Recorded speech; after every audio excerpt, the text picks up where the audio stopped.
a pretty new fan of Cloak and Dagger. I started reading them last year. Uh, my earliest memory of Cloak and Dagger is the Ultimate Spider-Man TV show. That was my childhood Spider-Man TV show, so I watched that all the time, and I saw them in that show, and that was my introduction to them. Then started playing Marvel Rivals. Marvel Rivals made me be like, hey, let's go read some of the comics. And recently, since it's my last comic haul, I have been reading Strange Tales featuring Cloak and Dagger and Doctor Strange. And it made me remember reading their first two series, their miniseries, and their first official series in 1985. And I want to talk about Cloak and how Cloak is portrayed specifically. So both these series were written by Bill Mantlo. And both these series are very interesting in how Cloak is portrayed.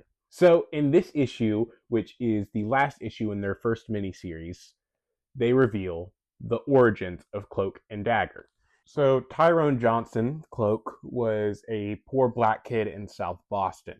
He had a stutter and was really good at basketball. And he and his friend Billy were at the wrong place at the wrong time when a store got robbed and the owner was shot.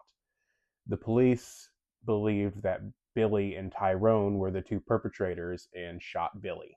So I want to open up by saying it's a very black story. it's a story that is very common within the black community.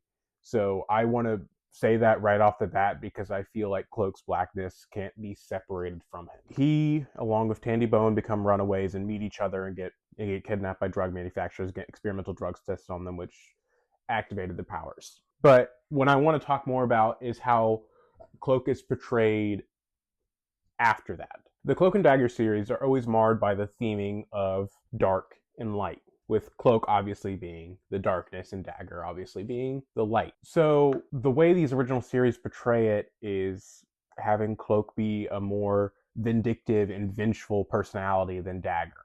But this results in Cloak coming across a lot of times like a bad person.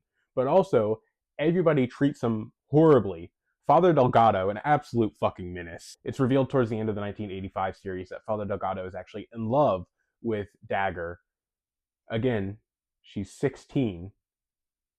Jesus, people. Anyways, he's in love with her, and that's part of the reason that he hates Cloak so much. But from the jump, he saw that Cloak as a manifestation of darkness and just hated him on sight.